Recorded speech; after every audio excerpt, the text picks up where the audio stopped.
Bring an end to airborne contaminants in your car with the new cabin filter from Filterheads.com.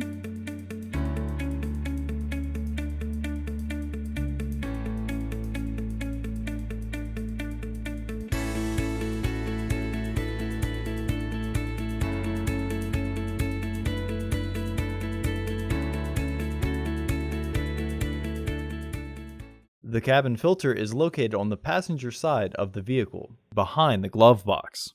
Open the glove box. Unhook the dampener arm. Push in on the sides of the glove box to release the stops and lower the glove box. Unclip both sides of the housing cover to remove it. Remove the old filter from the housing and clean out any debris inside. Install your new AQ1058 filter into the housing, with its airflow indicating arrow pointing down.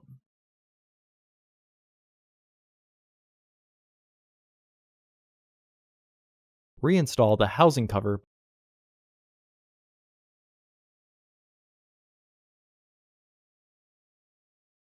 Reinstall the glove box assembly. Hook the dampener arm back onto the glove box. Close the glove box. Visit our website to order your filter to ensure that it fits.